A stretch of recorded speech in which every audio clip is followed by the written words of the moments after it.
Bien, entonces nos habíamos quedado en arritmias.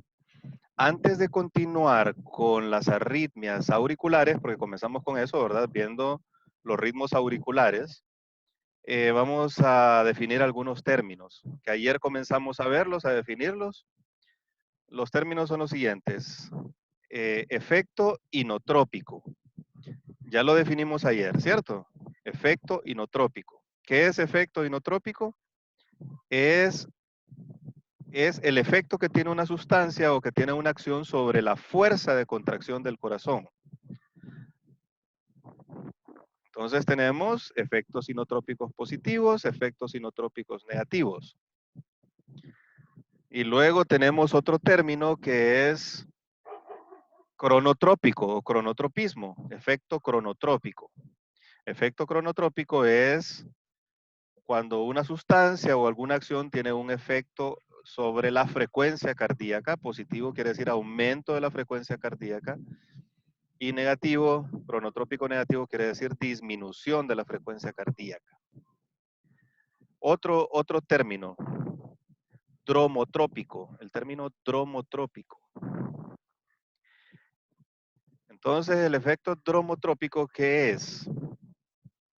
Es el paso de la corriente de la aurícula al ventrículo. O sea, eh, el, la capacidad de conducción de la corriente, la velocidad de conducción de la corriente del nódulo aurículo-ventricular para que el impulso pase hacia el ventrículo.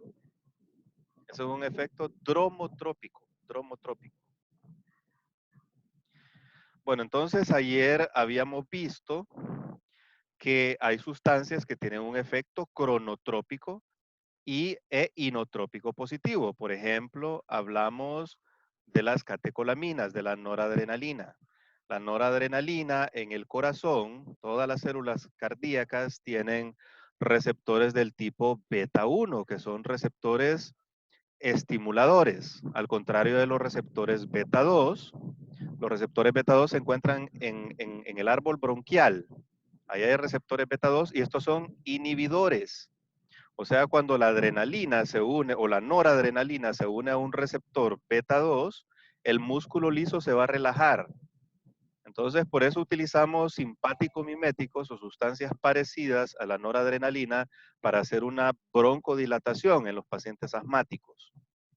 Entonces es inhibidor, ¿verdad? Los beta 2 son inhibidores. Los beta 1 son excitadores.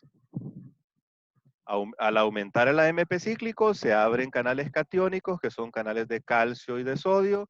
La entrada de calcio y de sodio aumenta la despolarización de la membrana y la rampa aquella que dijimos de autoestimulación.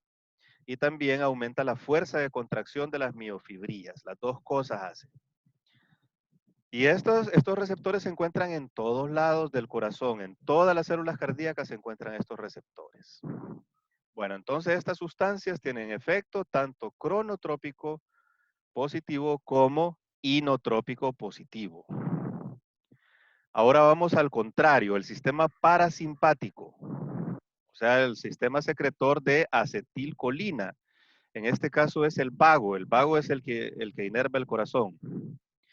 La acetilcolina en el corazón se va a unir a qué tipo de receptores. Tenemos que hay dos tipos de receptores de la acetilcolina. Uno de los receptores se llama receptor muscarínico y el otro se llama receptor nicotínico. ¿Cuál de los dos se encuentra en el corazón?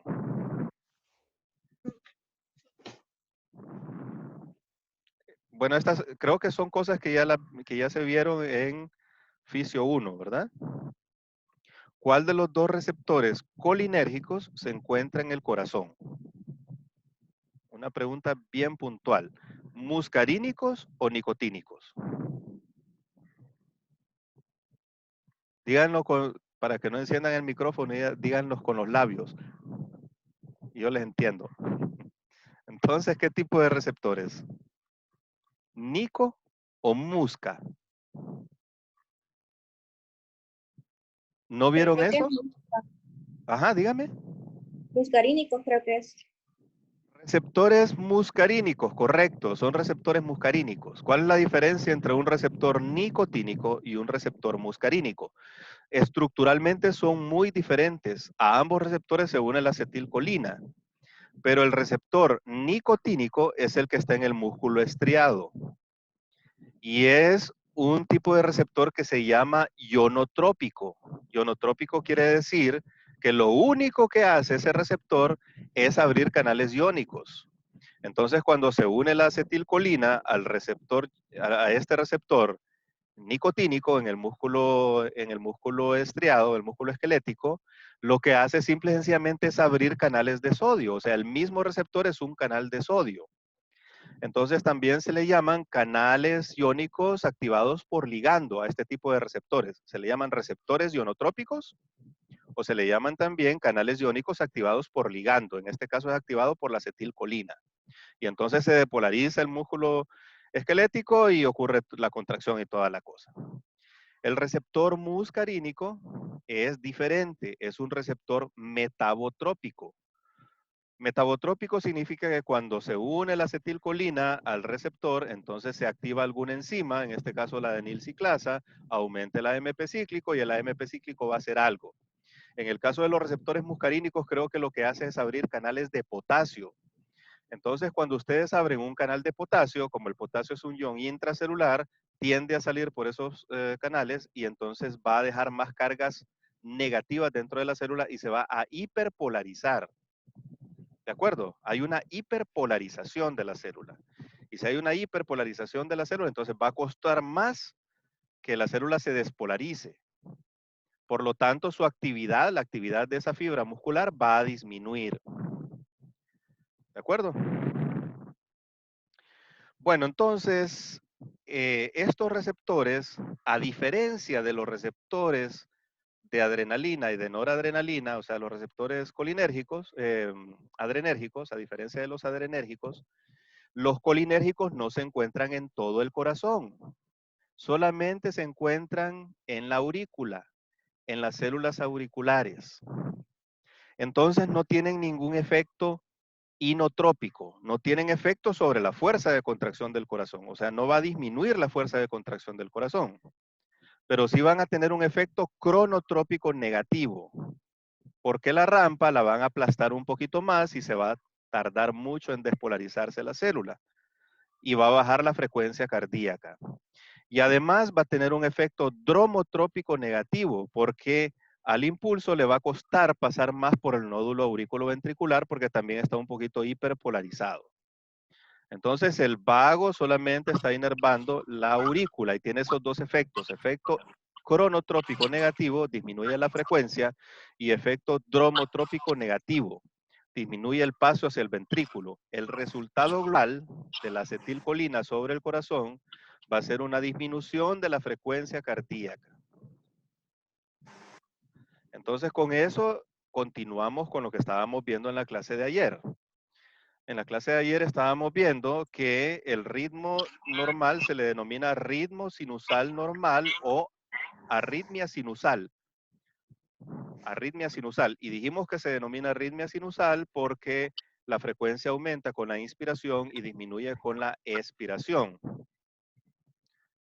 Y vimos que la frecuencia normal está entre 60 latidos por minuto y 100 latidos por minuto, o 100 complejos QRS por minuto, entre 60 y 100 complejos QRS por minuto. Y vimos cómo se saca en el electro esa frecuencia cardíaca.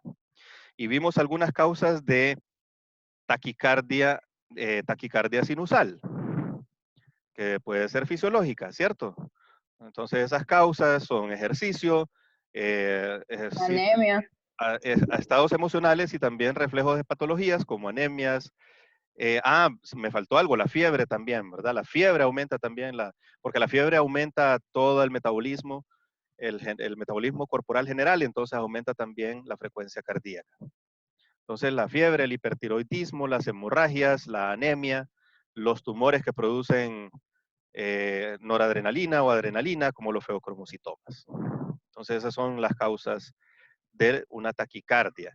Una bradicardia, dijimos que el límite de 60 es un poquito más turbio para la bradicardia, porque Hay atletas que en estado normal mantienen 50 por minuto, o en el estado de sueño profundo la frecuencia puede bajar bastante también, ¿verdad?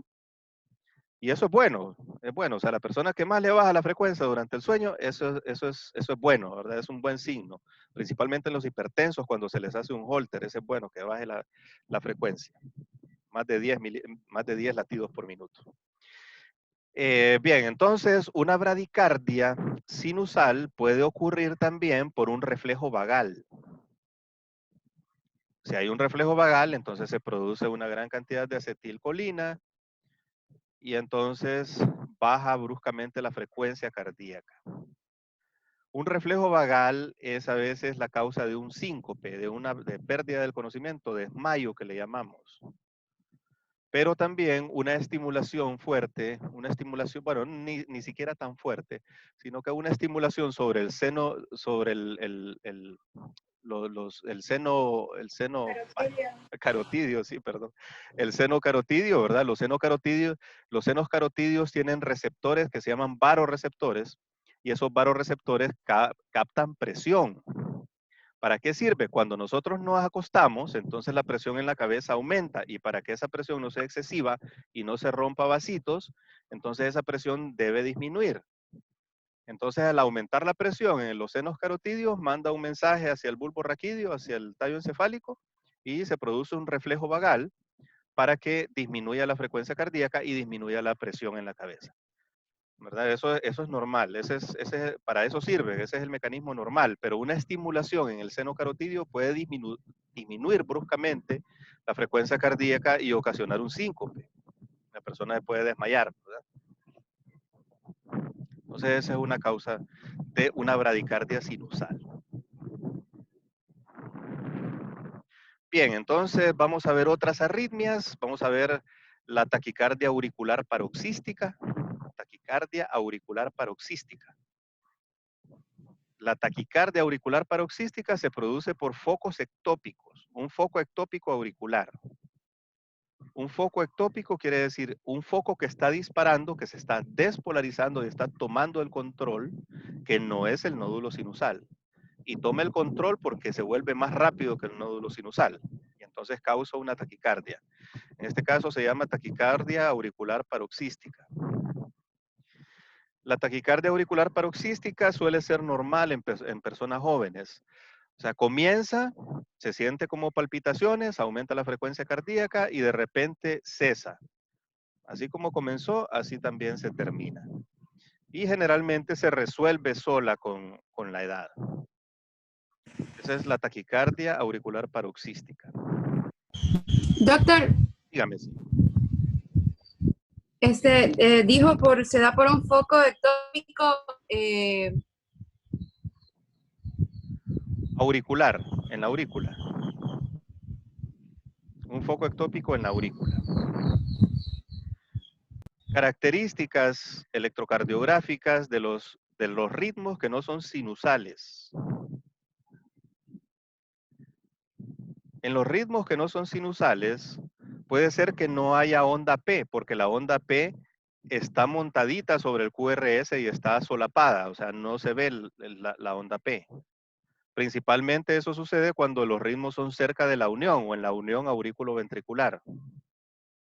Porque entonces, fíjense bien, la depolarización siempre tiene un sentido descendente, ¿cierto? O sea, viene del nódulo sinusal, abajo hacia el nódulo auriculo-ventricular y luego hacia el ventrículo. Pero si el foco de despolarización está cerca de la unión aurículo-ventricular, entonces la aurícula se va a despolarizar de abajo hacia arriba. Y entonces se va a despolarizar casi simultáneamente con el ventrículo. Y entonces la onda P puede estar montadita sobre el QRS o puede estar solapada por el QRS incluso. Y entonces el segmento PQ ya no tiene una longitud normal, sino que puede estar acortado y la onda P puede estar invertida porque la despolarización puede ser de abajo para arriba. Entonces se pierde esa morfología de la onda P normal y ese segmento PQ normal, ¿verdad? Eso se pierde en este tipo de ritmos. La taquicardia auricular paroxística es difícil de diagnosticar con un electro. ¿Por qué? Porque la persona debe estar en ese momento con la taquicardia, ¿verdad? Para que se pueda diagnosticar cuando se le hace el electro. Y es bien difícil agarrarlo con la taquicardia a la persona. Entonces, con estudios Holter, que hacen electrocardiogramas durante todo el día, pues ahí se puede detectar, ¿verdad? Ahí en esa, Ese de esa. estudio, ¿verdad? Que se lo ponen en el corazón al paciente y lo que hace es que está midiendo la frecuencia cardíaca las 24 horas. Así es, así es, así es. Las 24 horas está monitorizando y está tomando la presión cada media hora. Es un examen ambulatorio, se hace durante 24 horas para Pero detectar eso problemas va cardíacos. incrustada en, ¿Perdón? perdón, Sí. eso va incrustada en el corazón, doctor.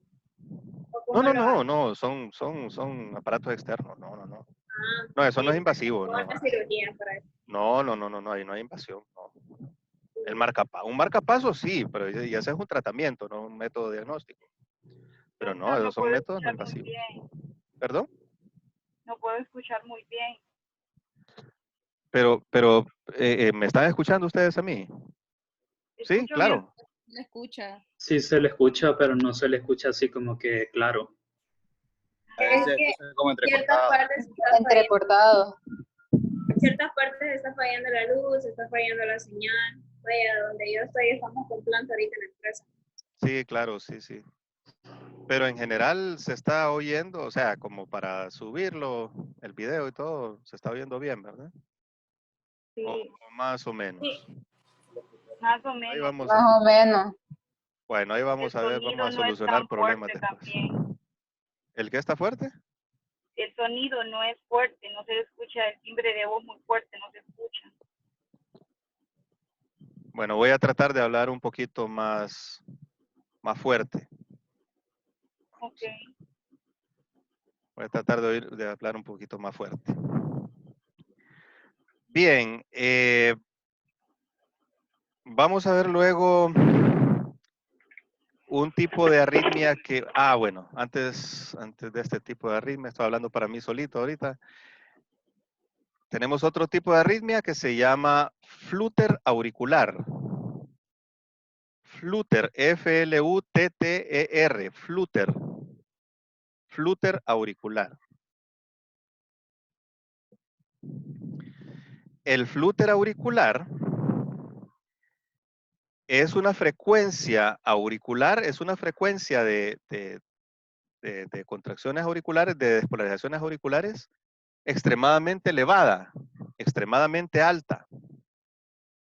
180, 200 por minuto. Con una respuesta ventricular, no todos los, se ven las ondas P, pero no todas las ondas P van acompañadas de un QRS porque va muy rápida la contracción de la despolarización de la aurícula. Pero Doctor, o sea que una diferencia entre lo que vimos en la anterior, la taquicardia aurículo-paroxística, y sí, esta la que estamos viendo es de que la paroxística es la frecuencia cardíaca se hace más rápido. Y en sí, esta, en el en la flúter flúter, es la contracción, es rápido.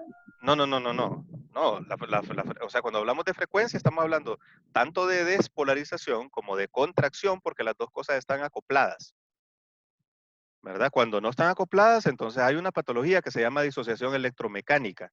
Pero no, las dos cosas en el corazón, a diferencia de en el músculo esquelético, en el tiempo, al ocurrir la despolarización, casi simultáneamente ocurre también la contracción, porque las dos cosas ocurren por entrada de calcio a la célula.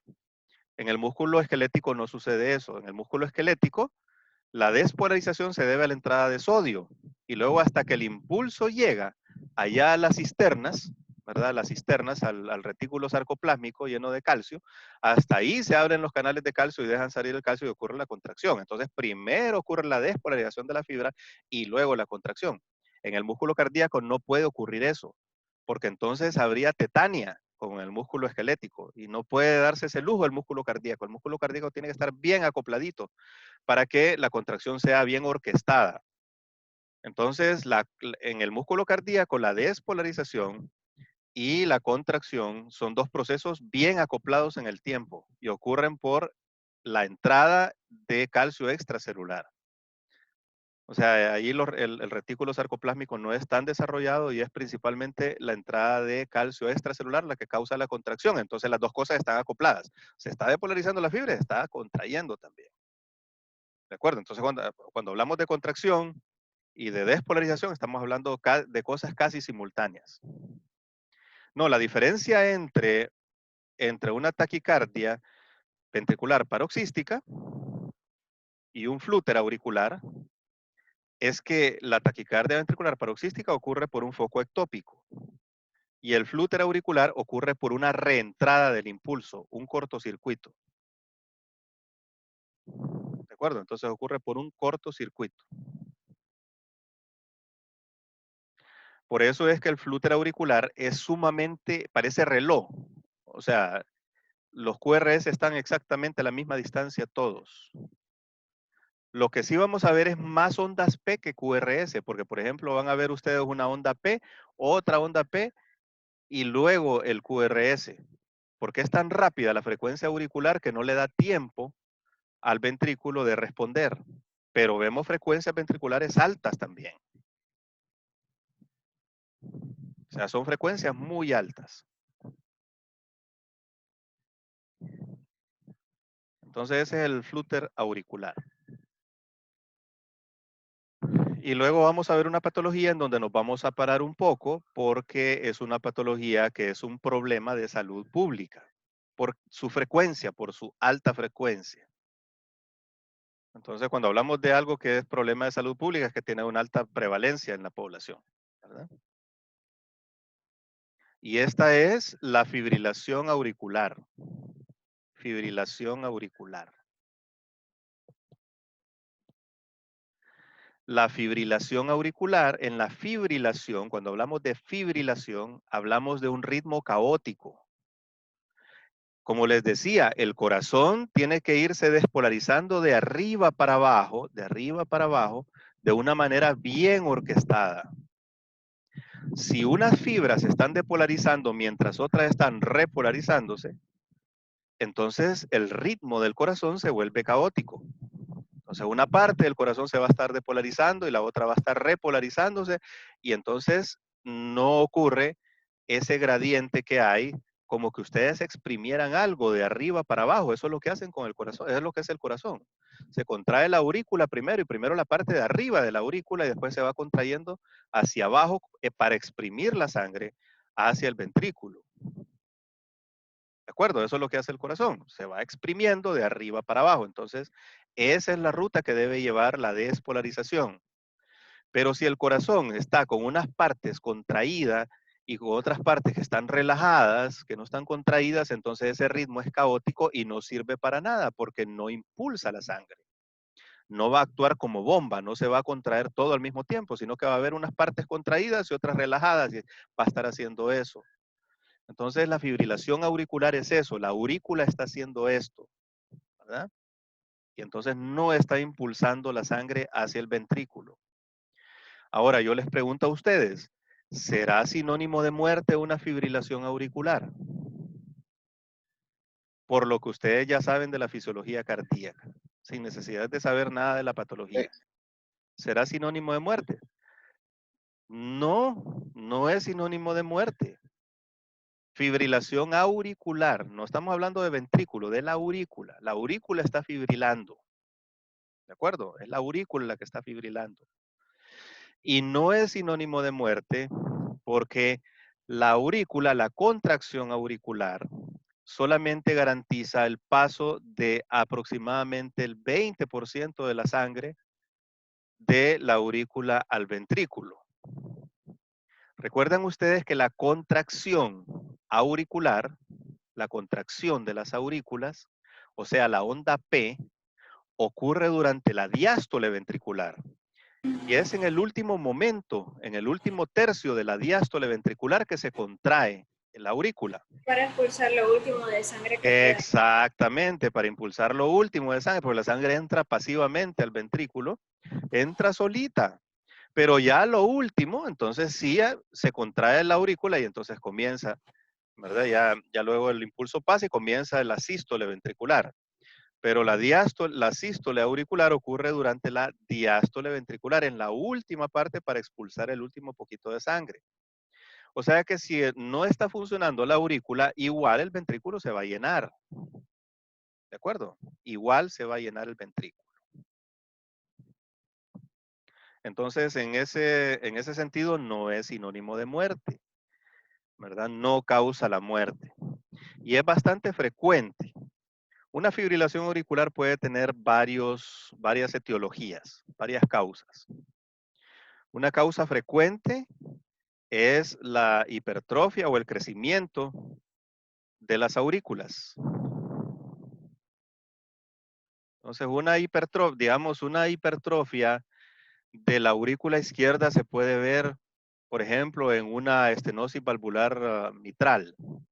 La válvula está estenosada y la sangre no pasa muy bien y hay un crecimiento y hay una hipertrofia de la aurícula izquierda.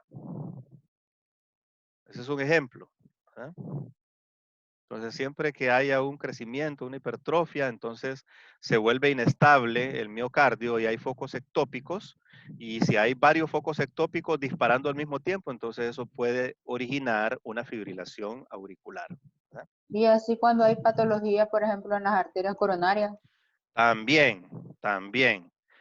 Cuando hay una isquemia, y si la isquemia es en alguna arterita que irriga la aurícula, entonces hay una isquemia. Las isquemias originan también focos ectópicos, es una de las características. Y entonces varios focos ectópicos disparando pueden originar fibrilación auricular también. Esa es otra de las causas, ¿verdad?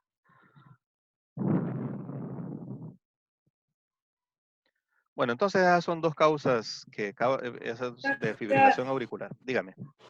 Disculpe, ¿hay taquicardia auricular paroxística? ¿Perdón? Hay taquicardia auricular Eh, paroxística. Cuando hay fibrilación. O sea, existe. Sí, taquicardia auricular paroxística fue la que vimos anteriormente. No fue ventricular. No, Es no, que le no. escuché primero decir No, ventricular y después auricular, entonces no supe si era no. ventricular o Ah, Sí, eso dijo, se equivocó. perdón. No, tal vez dije supraventricular, no. Si dije ventricular, entonces, pues corrijan porque no hemos entrado a ventrículo, estamos en aurícula nada más, estamos arriba, sí, ¿verdad? yo quedé así como que es aurícula o es ventricular. No hemos bajado todavía a ventrículo, estamos ahí arriba todavía. Vamos de arriba para abajo. Entonces ahorita Okay. solo estamos en aurícula, ¿verdad? Estamos en aurícula, nada de ventrículo. Ventrículo ya Entonces vamos a ver. aquí sí se podría, digamos, si hay patologías en arterias coronarias, se podría producir esa taquicardia auriculoparoxística. Pues Porque hay no, creación de fíjense que la varios focos taquicardia ectópicos. paroxística es característica de la gente joven, hay inestabilidad, no se sabe exactamente por qué. ¿Verdad? No se sabe exactamente por qué, o sea, no se debe a una isquemia. La isquemia es una patología que aparece ya con la edad, ¿verdad? Más que la isquemia cuando es por obstrucción de las coronarias. Y la taquicardia auricular paroxística, no, ¿verdad? Esa se produce en gente joven y así como aparece, así desaparece generalmente, ¿verdad? Personas que sienten palpitaciones y con el tiempo ya se cura, ¿verdad? Entonces, la fibrilación auricular sí, puede deberse a isquemia, puede deberse a hipertrofia también, ¿verdad? A cualquiera de las dos cosas. Bueno, entonces, ¿cómo es el trazado electrocardiográfico de una fibrilación auricular? Se dice que el ritmo de una fibrilación auricular es regularmente irregular. Regularmente irregular. Y ya les voy a explicar qué significa eso. Cuando nosotros decimos regularmente irregular, es una arritmia que se presenta con periodicidad. Por ejemplo, ustedes tienen un bigeminismo o un trigeminismo ventricular, entonces van a escuchar un ritmo anormal cada tantos latidos normales.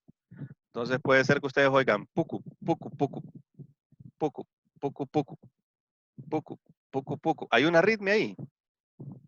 Sí, hay una arritmia, pero tiene regularidad, ¿cierto? Entonces hay un ritmo irregular que se presenta con una cierta regularidad. Entonces ese sería un ritmo regularmente irregular. Pero con la fibrilación auricular vamos a tener un ritmo irregularmente irregular. Fíjense bien, o sea, no va a tener un patrón, sino que va a ser un ritmo de determinada manera caótico. Voy a tratar de simulárselos así con la voz. Va a ser así más o menos. Tucu, tucu, tucu, tucu, tucu, tucu, tucu, tucu, tucu, tucu, tucu, tucu, tucu, tucu, tucu, tucu, tucu. Sin ningún patrón fijo. Característica, la distancia entre los QRS siempre es variable, nunca va a ser igual. Eso es una arritmia. No, pues sí, la arritmia es la fibrilación auricular, ¿verdad? Ese es el nombre de la arritmia, fibrilación auricular. ¿Y por qué va a ser un ritmo así? Cuando ustedes vean el electro, entonces igual, ¿verdad? Lo que van a ver es lo siguiente. No van a ver onda P, porque la onda P es la onda de contracción auricular y no va a haber una contracción, no va a haber una despolarización de la aurícula parejita, sino que va a estar contrayéndose caóticamente. Entonces, en lugar de la onda P, en la base van a ver rayadito, como que si fuera ruido. Van a ver así, ¿verdad? O sea, un ritmo caótico. Y luego van a ver los QRS de morfología normal. O sea, van a ser delgaditos y van a ser normales, pero con un ritmo irregularmente irregular. No van a encontrar la misma distancia entre dos QRS nunca. Y eso sucede porque nunca se sabe, como el ritmo es caótico, también esa estimulación eléctrica llega caóticamente al nódulo auriculoventricular y pasa por las fibras de la unión caóticamente. Por lo tanto, o sea, no se sabe exactamente en qué momento va a pasar ese impulso hacia el ventrículo y estimular y desencadenar el QRS, la contracción ventricular. ¿De acuerdo? Entonces eso es lo que sucede. Por eso vemos un ritmo irregularmente irregular, porque la llegada del impulso al nódulo auriculoventricular y la pasada de ese impulso por la unión auriculoventricular también va a ser caótica. Nunca, no va a ser regular, sino que cuando le dé la gana va a pasar, ¿verdad? Porque la aurícula también está siendo estimulada caóticamente. Entonces vamos a tener una respuesta ventricular caótica. Bueno, entonces esa respuesta ventricular la podemos dividir según la frecuencia de esa respuesta ventricular, en respuesta ventricular rápida y respuesta ventricular lenta. La respuesta ventricular rápida, ¿cuál será peor? ¿Una respuesta ventricular rápida o una respuesta ventricular lenta? Una respuesta ventricular rápida va a ser peor por el llenado de las coronarias. Ya habíamos visto, ¿verdad? Que se va a ver comprometido el llenado de las coronarias. Una respuesta ventricular rápida y también el corazón está esforzándose más. Está aumentando su demanda de oxígeno y su demanda de alimento, de energía. Entonces, va a ser peor una respuesta ventricular rápida. Por lo tanto, el objetivo farmacológico en una fibrilación auricular es hacer una respuesta rápida, es convertirla en respuesta lenta. Y entonces, para eso podemos dar medicamentos, ¿verdad? Los medicamentos que se pueden dar son beta bloqueadores, o sea, bloquean los receptores beta 1 del corazón. Y también hay un medicamento que se utiliza también para la insuficiencia cardíaca que se llama digoxina, que es un digitálico. La digoxina es un digitálico. Es un medicamento sumamente tóxico. No se puede pasar la dosis porque matan a la persona. Y entonces eso lo que hace es también hacer que la respuesta rápida sea una respuesta lenta porque tiene un efecto dromotrópico negativo.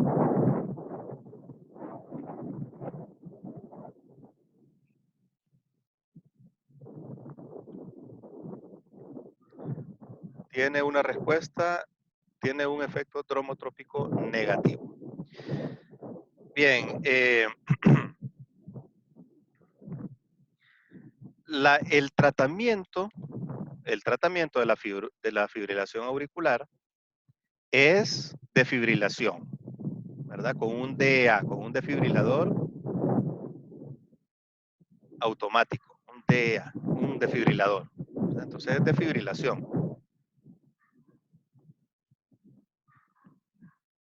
O sea, el tratamiento se denomina tratamiento de cardioversión, ¿verdad? Y se desfibrila. Y entonces, ¿qué es lo que hacen ustedes cuando desfibrilan? Ustedes ponen los electrodos y pasan una corriente de unos 200 joules y esa corriente va a despolarizar todo el corazón. Y al despolarizar todo el corazón lo va a resetear. Y al resetearlo, entonces comienza el nódulo sinusal otra vez a disparar normalmente.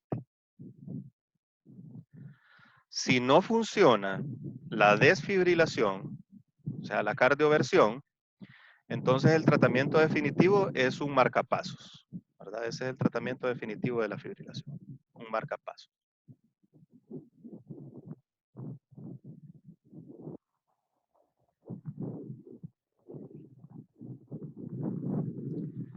Complicaciones. Complicaciones de la fibrilación auricular.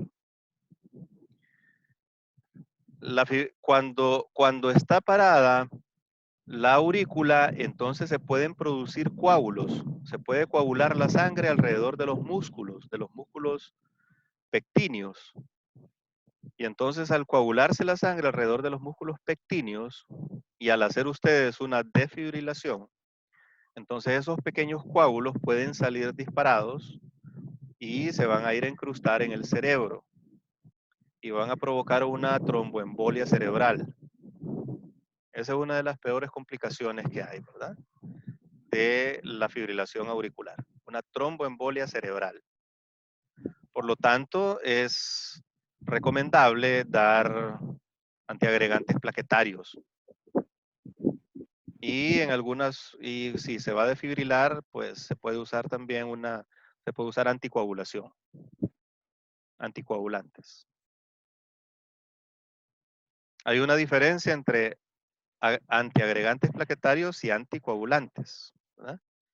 Un anticoagulante es la heparina, ¿verdad? Es un anticoagulante. La warfarina es un anticoagulante, evitan la coagulación. Y el antiagregante plaquetario es, por ejemplo, la aspirina, ¿verdad? Es el más común, el más conocido. Hay otros, pero la aspirina pues es el más común. Entonces eso es con el objeto de que no ocurra una tromboembolia cerebral, porque entonces hay una complicación ya más grave, ¿verdad? Es algo más grave Doctor, todavía. Dígame. una pregunta. ¿En los anticoagulantes qué efectos secundarios podrían dar? Sangrados. Hay que tener cuidado más que todo con la warfarina, ¿verdad? Porque, por ejemplo, la heparina, cuando ustedes dan la heparina a dosis profilácticas, o sea, dan cada 12 horas, una heparina de alto peso molecular o una de bajo peso molecular una vez al día, ¿verdad? Entonces, ahí no hay problema. Si dan dosis terapéuticas plenas, entonces sí puede haber sangrados. Y los que más causan sangrados son la warfarina, ¿verdad? Los cumadínicos que se llaman. Entonces, esos sí causan sangrados. Pero eso depende también, digamos, si un niño tiene problemas de coagulación, ¿se dan heparinas o se dan warfarina? No, heparina es lo indicado. Es que la diferencia es que la warfarina es vía oral. Entonces, por ejemplo, cuando ustedes dan tratamiento anticoagulante, generalmente comienzan con heparina. Cuando dan tratamiento pleno, ¿verdad? Entonces comienzan con heparina y luego se hace un traslape hacia los cumadínicos, ¿verdad? La warfarina, por ejemplo. Y están otro tiempo más con eso para cuando se requiere la anticoagulación, ¿verdad? Cuando se requiere anticoagulación.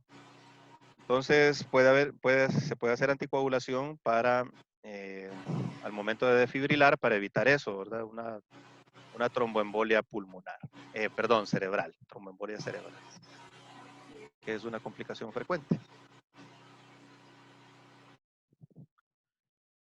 Bien, entonces hasta aquí vamos a llegar con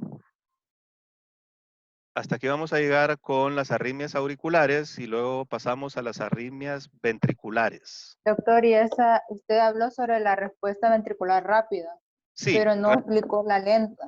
¿Podría no, o explicar? sea, respuesta ventricular rápida, o sea, una frecuencia alta, más de 100 por minuto, es una respuesta rápida, y una respuesta ventricular lenta es una respuesta menos de 100 por minuto, ¿verdad?